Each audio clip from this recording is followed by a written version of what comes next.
Assalamualaikum Besem Hamasia. Kita memasuki bulan Desember yang biasanya dikenal sebagai bulan salah paham. Salah paham secara khusus kepada iman Kristen. Sebentar lagi akan berseliweran hujatan tentang Yesus anak Allah, haramnya mengucapkan selamat Natal.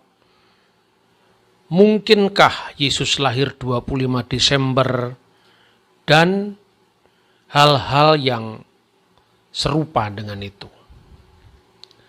Padahal saudara-saudara, dalam konteks hubungan Kristen Islam di Indonesia, ini seringkali dilihat secara simplistis, seolah-olah haramnya ucapan Natal oleh kelompok Islam tertentu itu secara representatif dianggap mewakili seluruh umat Islam.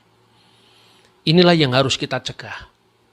Jangan sampai terjadi penilaian yang hantam kromoisme. Ternyata tidak semua ulama mengharamkan ucapan selamat Natal. Untuk lebih jelasnya, mari kita saksikan dulu tayangan berikut ini. Dia mengucapkan kepada saya, Habib Rizik, selamat Natal. Saya tahu artinya selamat hari lahir Yesus Kristus anak Tuhan. Sebagai anak Tuhan, mestinya saya tersinggung dong. Untuk lu gak kafir. Dari mana? Kalau Yesus anak Tuhan, bidangnya siapa?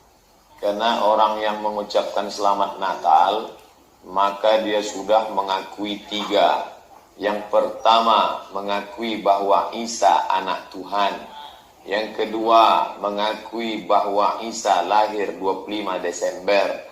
Yang ketiga, mengakui bahwa Isa mati di palang salib. Ketiga-tiga ini dibantah oleh Al-Quran. Bahwa Isa anak Tuhan. Saya duga keras persoalan ini hanya di Indonesia. Oh gitu ya Pak? Ya. Kenapa Pak? Kenapa Pak? Kenapa Pak? Saya lama di Mesir. Ya. Saya kenal sekali dan itu sering saya baca di koran.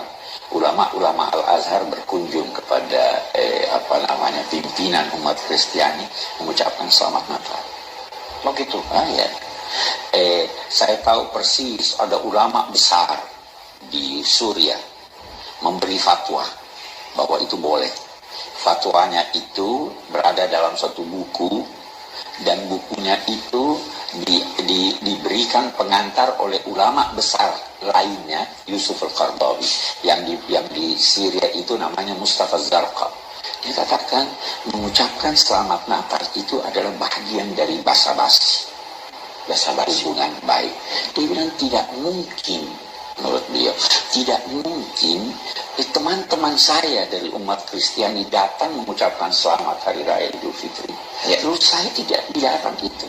Dan menurut beliau, itu dalam bukunya yang ditulis, bukan jawaban lisan, ditulis, dia katakan, kita sekarang perlu menunjukkan kepada masyarakat dunia bahwa agama ini penuh toleransi. Kalau tidak, kita makin dituduh teroris. Ya, menariknya ketika Rizik Syihab mengatakan kalau Tuhan punya anak, siapa bidannya? Kalau Ustadz Abdul Somad mengatakan ada tiga hal yang terjadi apabila seorang muslim mengucapkan selamat Natal. Pertama, mengakui sebagaimana keyakinan Kristen bahwa Yesus anak Allah. Kedua, mengakui bahwa Yesus lahir 25 Desember, padahal tuduhnya 25 Desember adalah perayaan Mitra, Dewa Matahari. Dan yang ketiga, mengakui Yesus mati di salib, padahal ketiganya ditolak oleh Al-Quran. Nah, satu dari tiga keberatan ini akan saya uraikan dalam tayangan ini. Tetapi menurut Profesor Dr. Quraish Shihab, seorang ahli tafsir yang sangat mumpuni di Indonesia, ternyata membolehkan ucapan selamat Natal dengan catatan bahwa orang Islam memahami Isa Al-Masih di dalam perspektif teologisnya sendiri. Al-Quran. Bukan sebagai anak Allah, bukan sebagai Tuhan. Kalau itu tidak ada masalah. Bahkan menurut beliau, adalah sebuah sopan santun komunikasi tatkala Islam mengucapkan selamat Natal dan Kristen mengucapkan selamat Idul Fitri. Dan itu biasa terjadi di Timur Tengah. Biasa terjadi di Al-Azhar, bisa terjadi di Palestina, dan kata beliau, saya menduga keras itu hanya terjadi di Indonesia. Maksudnya, pengharaman Natal itu memang hanya heboh di Indonesia. Itu pandangan para ulama yang boleh kita jadikan referensi tatkala kita menyikapi bulan salah paham ini. Tapi satu hal yang ingin saya tekankan bahwa jangan pukul rata bahwa tidak semua orang Islam itu mengharamkan ucapan selamat Natal. Nah, sekarang yang berikutnya adalah terlepas bagaimana orang memahami tentang haramnya Natal dalam perspektif Al-Quran dan tafsir yang mereka anut. Atau sebaliknya, dalam batas tertentu bisa mengucapkan asal pemahaman teologisnya sesuai dengan pemahaman Islam. Ini yang menurut saya lebih wajar. Tetapi dalam konteks dialog teologis, tentu orang Kristen bisa menjawab, apakah anak Allah itu maksudnya Allah beranak? Apakah memang Yesus tidak lahir tanggal 25 Desember? Tentu orang Kristen memiliki hak jawab. Minimum untuk mendudukkan permasalahan yang sebenarnya. Karena dalam hal ini tentu saja, entah itu boleh, entah itu tidak boleh, entah itu halal, entah itu haram, orang mengucapkan selamat Natal, toh pihak Kristen tetap harus menjelaskan posisinya. Jadi katakanlah kalau sekarang saya berdiri untuk menjelaskan posisi kekristenan tentang siapakah Yesus dan bagaimana, sekilas tentang tanggal lahirnya. Katakanlah ini bukan sebagai saksi ahli lah, saksi korban.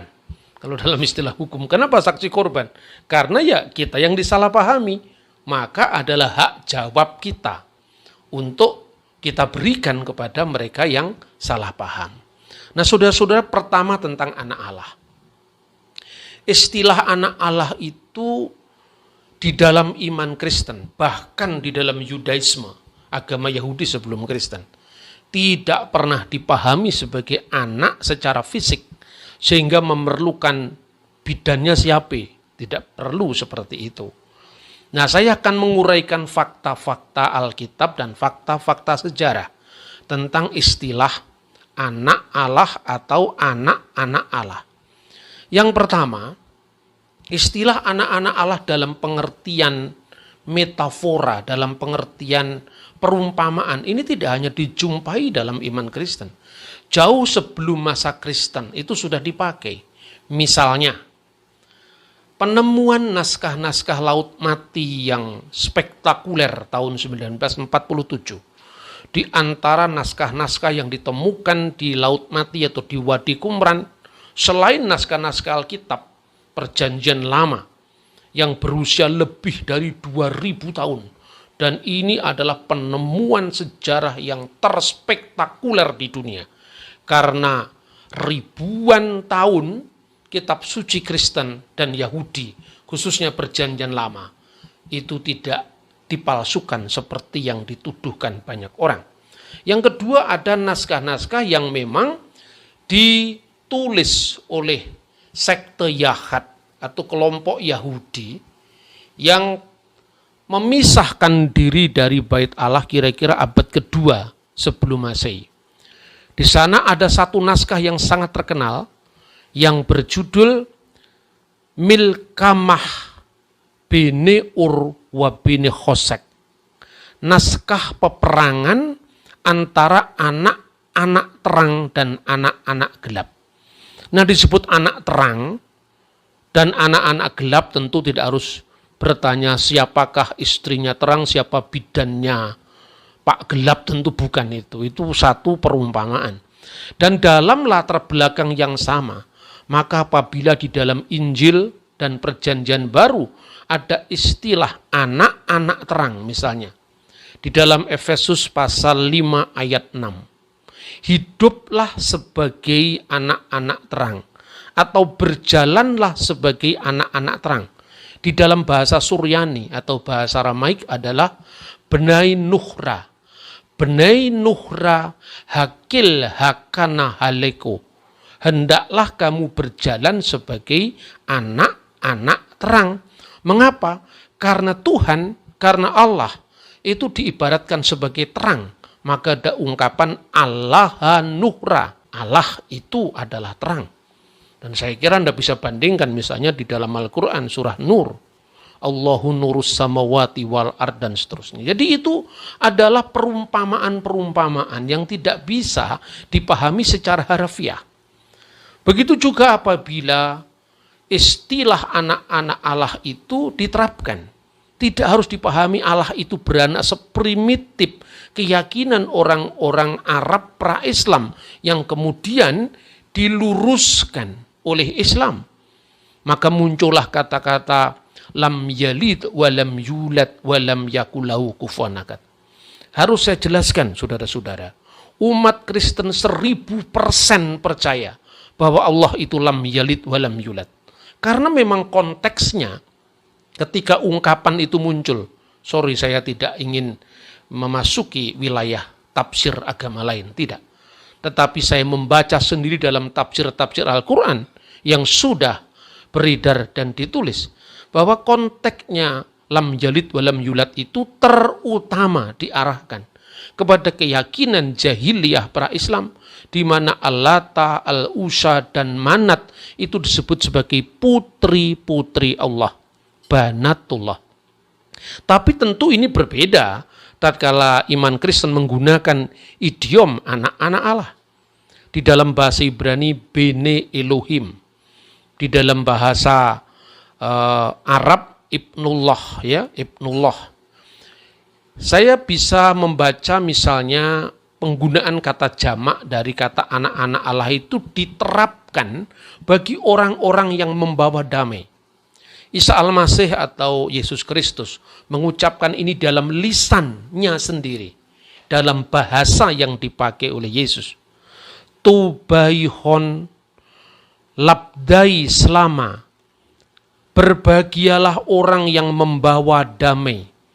De abnauhi de allaha netkrun, karena mereka akan disebut anak-anak Allah. Dan terjemahan dari bahasa Arab dari ungkapan anak-anak Allah yang tercatat di dalam Injil Matius pasal 5 ayat 9 yang termasuk khotbah di atas bukit. Dalam bahasa Arabnya tuba lisoni issalam li annahum abnallahi yud'un. Berbahagialah orang yang membawa damai karena mereka akan disebut anak-anak Allah. Ini satu ayat yang diucapkan dalam pidato Natal oleh Presiden Yasser Arafat setiap tahun dalam Natalan di Bethlehem. Nah saudara-saudara, jadi anak Allah ini maknanya bukan Allah itu beranak secara fisik. Dan banyak kata lain di dalam bahasa Ibrani, bahasa Aramaik, bahasa Arab yang tercatat di dalam teks-teks kekristenan itu tidak bermakna Allah itu beranak secara fisik. Kata yalat yang artinya anak atau memperanakkan itu sering muncul dalam ungkapan toledot. Toledot itu artinya bisa silsilah, ya, secara genealogis, bisa dalam pengertian book generation, ya, tapi juga bisa dalam pengertian riwayat langit dan bumi. Jadi bukan sekedar anak-anak secara fisik yang diperanakkan, tetapi asal usul itu juga bisa disebut toledot. Misalnya di dalam kitab Taurat, Sefer Bereshit atau kitab Kejadian pasal 2 ayat 4 disebutkan eleh toledot hasamayim ve'et sa'aret. Inilah riwayat langit dan bumi. Maksudnya riwayat langit dan bumi pada hari dia diciptakan oleh Tuhan. Tetapi juga bahasa yang sama, kata toledot yang berasal dari kata yalat tadi, yelet tadi, juga dipahami sebagai silsilah. Misalnya di dalam kitab Taurat pula, kitab Kejadian pasal 5 misalnya ayat 1. Zeh Shefer Toledot Adam. Inilah silsilah dari Adam, Bayom Baru Elohim, ketika diciptakan oleh Allah. Nah, di dalam makna silsilah secara daging, silsilah secara fisik, Yesus juga disebut keturunan Daud, keturunan Abraham. Dan buku silsilah itu dinamakan Ketaba de Ziliduteh. Zilidut, Elidut itu Toledot di dalam bahasa Ibrani. Ketaba de Ziliduteh, ya. Inilah silsilah de Iso Mesiha dari Yesus Kristus, breh di David, breh di Abraham. Anak Daud artinya keturunan Daud, anak Abraham artinya keturunan Abraham, tidak anak secara langsung dalam pengertian diperanakkan. Sebab Yesus diperanakkan oleh Bunda Maria. Nah, inilah penggunaan kata-kata Arab atau Ibrani atau Aramaik dengan anak. Dan bahasa Arab pun juga demikian. Kata bin itu tidak hanya berarti anak secara langsung, tapi juga keturunan. Misalnya, kitab Miladi Yesu Al-Masih ibnu Dawud ibnu Ibrahim. Inilah silsilah Yesus Kristus, anak Daud, anak Ibrahim, artinya keturunan Daud, keturunan Ibrahim. Jadi orang-orang yang membawa damai disebut anak-anak Allah. Orang-orang yang cinta damai, siapapun orangnya, apapun agamanya, dia disebut anak-anak Allah. Ini terminologi Injil. Tetapi juga Raja Israel kuno disebut anak Allah. Dan puncak dari pemahaman tentang anak Allah itu di dalam kitab Perjanjian Baru disebut monogenes theos, anak Allah yang tunggal yang diterapkan untuk Yesus Kristus. Penerapan kata anak Allah yang tunggal untuk Yesus Kristus itu merujuk kepada praeksistensi Kristus sebagai firman Allah. Sebagai firman yang kekal, yang bersama-sama dengan Allah dan tidak lain kecuali Allah sendiri. Bukan merujuk pada kemanusiaan Yesus ketika dia turun atau nuzul menjadi manusia. Oleh karena itu iman Kristen mengakui sepenuhnya Yesus itu adalah ilahi sebagai firman Allah yang adalah Allah, dan sepenuhnya insani ketika dia turun ke dunia menjadi manusia dan dilahirkan oleh Maryam al-Adro atau sang perawan Maryam.